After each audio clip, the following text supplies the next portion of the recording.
पश्चिम से मिले हथियारों के दम पर ज़ेलेंस्की 2 साल से रूस के खिलाफ जंग लड़ रहे हैं। पश्चिमी देश यूक्रेन को अरबों डॉलर के हथियार दे चुके हैं। अब यूक्रेन की मदद को लेकर रूस का सनसनीखेज दावा सामने आया है। दावा है कि हथियारों के बदले यूक्रेन का खजाना पश्चिमी देशों के पास जा रहा है और ज़ेलेंस्की यूक्रेन लूट का सिर्फ एक मोहरा है। सवाल है कि रूस के दावों में कितना दम है और यूक्रेन के पास ऐसा कौन सा खजाना है जिसके बदले यूक्रेन के हथियार गोदाम नॉन स्टॉप भरे जा रहे हैं। इस रिपोर्ट में देखिए।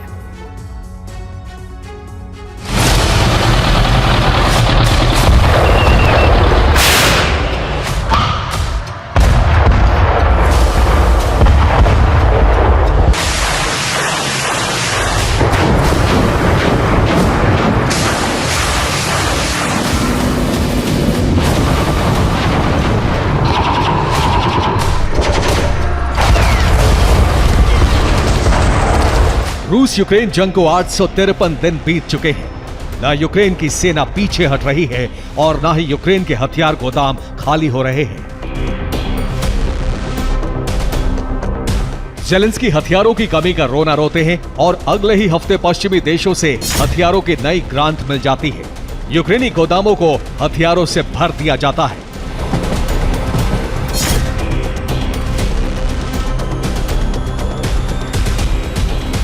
एक बार फिर पश्चिमी देशों ने यूक्रेन के लिए अपने हथियार गोदाम खोल दिए हैं। स्पेन ने यूक्रेन को $1 बिलियन की नई खेप भेजी है,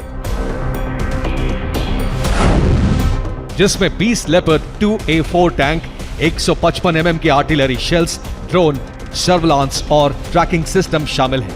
स्पेन यूक्रेन को एस्कॉर्ड इन्फैंट्री फाइटिंग व्हीकल भी भेजने की तैयारी में है। अमेरिका ने भी यूक्रेन के लिए हथियारों की नई खेप भेजी है। नई खेप में GCS-200 mine clearing vehicle, military truck, बख्तरबंद वाहन और मेटल डिटेक्टर्स शामिल हैं। इटली ने भी यूक्रेन के लिए प्यूमा आर्मर्ड पर्सनल कैरियर भेजे हैं।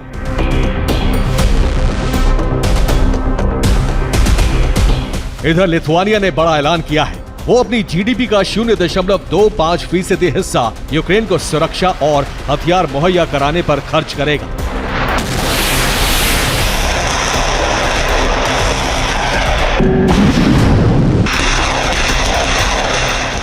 अब तक माना जा रहा था कि यूक्रेन को नॉन स्टॉप हथियारों की सप्लाई का मकसद रूस को बर्बाद करना है, मगर अब दावा किया जा रहा है कि यूक्रेन को हथियारों की सप्लाई के बदले पश्चिमी मुल्क उससे बड़ी कीमत वसूल रहे हैं। रूस का दावा है कि पश्चिमी देशों की नजर यूक्रेन के खनिज भंडार पर है। हथियारों के बदले अमेरिका और उसके मित्र देश इस पर कब्जा चाहते हैं।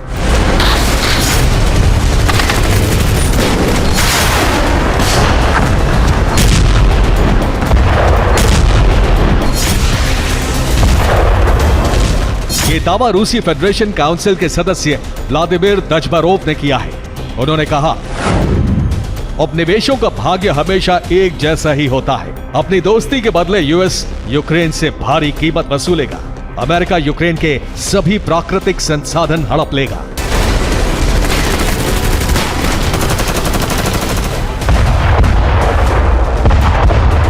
रूस के इन दावों के पीछे अमेरिकी सीनेटर लिंडसे ग्राहम का एक बयान है, जिसमें उन्होंने यूक्रेन के खनिज भंडार का जिक्र किया था।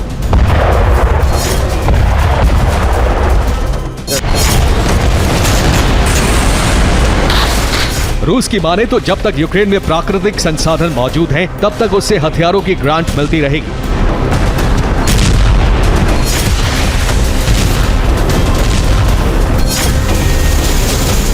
रूस भले ही यूक्रेन की खनिज संपदा पर कब्जे की कोशिश का आरोप लगा रहा हो, लेकिन ये बात किसी से छिपी नहीं है कि यूक्रेन पर रूस के हमले की एक बड़ी वजह भी यूक्रेन का ये प्राकृतिक खजाना ही है।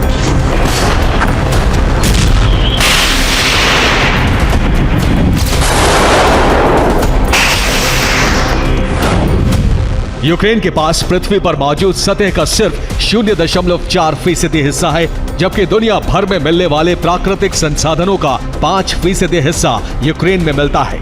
रिपोर्ट्स के मुताबिक यूक्रेन में $12 ट्रिलियन का खनिज भंडार मौजूद है। यूक्रेन के प्राकृतिक भंडार में सबसे ज्यादा टाइटेनियम, आयरन, लिथियम, कोयला, बॉक्साइट, प्राकृतिक गैस और ऑयल मौजूद है। रूस का दावा है कि ज़ेलेंस्की इन प्राकृतिक संसाधनों को औने पौने दामों पर अमेरिका और उसके मित्र राष्ट्रों को बेच रहे हैं ताकि जंग के लिए पश्चिमी देशों से हथियारों की सप्लाई धीमी ना पड़े।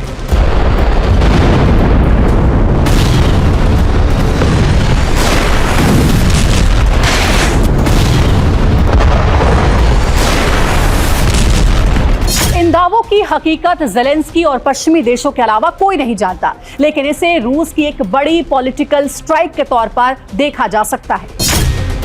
दरअसल यूक्रेन में मौजूद सरकार का कार्यकाल खत्म हो चुका है। यूक्रेन में मार्च में राष्ट्रपति चुनाव होने थे, लेकिन जंग की वजह से चुनावों को टाल दिया गया। ज़ेलेंस्की अब भी राष्ट्रपति पद पर काबिज है। माना जा रहा है कि ज़ेलेंस्की पर खनिज भंडार बेचने का आरोप लगाकर रूस यूक्रेनी नागरिकों को भड़काने की कोशिश कर रहा है ताकि उनके खिलाफ देश में विद्रोह भड़काया जा सके।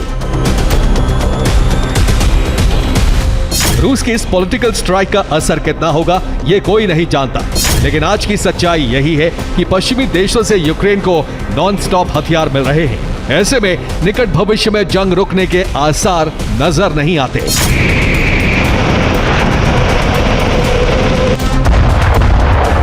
Bureau report, TV9 Bharatvarsh.